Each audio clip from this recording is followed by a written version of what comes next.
Hello, this is your Russell Enterprises roving reporter Hannon Russell. Today we're with Bruce Pandolfini. Bruce, as you may know, has written dozens of chess books.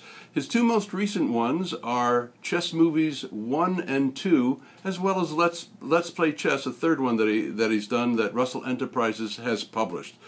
Bruce, thanks for being with us today. My pleasure, Hannon.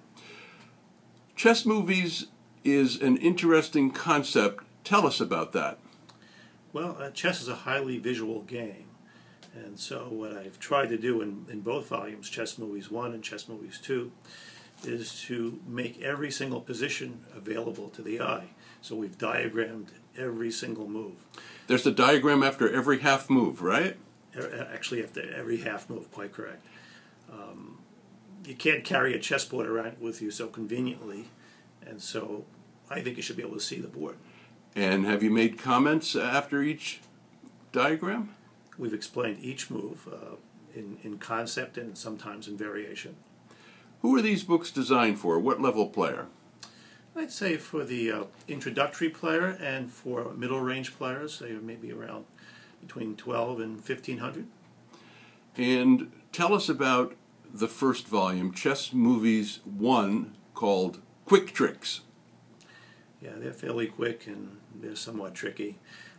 They have to do with the opening. The openings are contemporary. They're variations and beginning ways that have really emerged over the last 30 or 40 years. They feature very strong players, and the games end all in under 10 moves. So every single game is a really short miniature, to be redundant. Yes, you're redundant in a very nice way. And they're played by some of the best players in the world, so that's kind of a nice feature too. How many games are there? There are 64 games. It's a number that I've always enjoyed. It's come to my heart many times. Very good. And you then, a few months later, brought out a second volume in the series, Chess Movies 2, which has the subtitle, The Means and Ends. What's that one about? Well, that's about the end game, and the examples are arranged chronologically, and they feature the best players in the world, in many cases world champions or world championship caliber players, and they all end in under 10 moves as well. There are sequences from end games that end in checkmate, or would have ended in checkmate. And what it shows is, I think, that even the best players in the world are often checkmated in real games. Is this also for the 1200 to 1500 rated player? Essentially, yes. Perhaps it might have a slightly higher carryover, especially if you're interested in some of the endings in particular.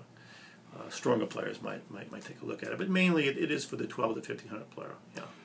Very good. And what do you think, for example, as far as Chess Movies 2, the book on the endgame is concerned, what do you think that level player, the 12 to 1500 player, will take away from this book? Well, certainly some of the mating patterns, how various pieces can work together to fashion mate, sometimes quite surprisingly. You think you're going along okay, and suddenly you stumble into something that you had no idea could take place. It happens a lot more often than we might think. I think that's correct. At certainly a very different level, Mark Dvoretsky released a book a couple years ago called Tragic Comedy in the Endgame, where his theme was mistakes made by masters. I don't think your book has got a target audience the same as Dvoretsky's, though. I think very few writers in chess books who could match Mark Dvoretsky. Well, these look like they're very instructive books. Bruce, any final comments? No, I think life is ongoing, and so I'm going to imagine that I'll have future comments at some other point. We'll just leave it at that for now. Bruce Pandolfini, I want to thank you for being with us today. Bruce's books, Chess Movies 1, Quick Tricks, and Chess Movies 2, The Means and Ends, are available at your favorite bookseller, and they're also available in electronic versions for the Kindle, iPad, iPhone, etc. Bruce Pandolfini, thank you very much. Thank you, Hannon.